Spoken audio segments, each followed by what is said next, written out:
ચલો next, R ત્રિજ્યાના એક ગોળાની સપાટી પર ક્યુ જેટલો વિદ્યુતભાર છે, તો આ વિદ્યુતભાર તંત્રની સ્થિતિ ઉર્જા કેટલી થશે? વિકલ્પ છે A kq² by r, B kq² upon r², C half kq² by r, D half kq² upon r². હવે અહીંયા જુઓ મિત્રો કે ગોળાની સપાટી ઉપર q જેટલો વિદ્યુતભાર છે, તો એનો મતલબ કે પહેલા વિદ્યુતભાર શૂન્ય હતો, હવે વિદ્યુતભાર તમે એની ઉપર જમા કરતા ગયા અને કુલ વિદ્યુતભાર q જેટલો જમા કર્યો. તો આ q જેટલો કુલ વિદ્યુતભાર ગોળા પર જમા કરવા માટે કરવું પડતું કાર્ય એ એની અંદર સ્થિતિ ઉર્જાના સ્વરૂપે સંગ્રહિત થશે.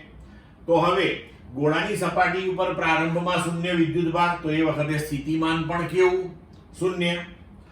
હવે જ્યારે ગોળાની સપાટી ઉપર q જેટલો વિદ્યુતભાર પ્રસ્થાપિત કર્યો, તો એ વખતનું સ્થિતિમાન કેટલું થયું? કે q અપોન r. તો હવે ગોળા પરનો વિદ્યુતભાર q બરાબર 0 થી q બરાબર q થાય ત્યાં સુધીનું સરેરાશ સ્થિતિમાન કેટલું થયું? તો v1 + v2 બાય 2. એટલે કે v બરાબર શરૂઆતનું શૂન્ય હતું, v2 kq by r by 2. તો થઈ ગયું v બરાબર kq અપોન 2r.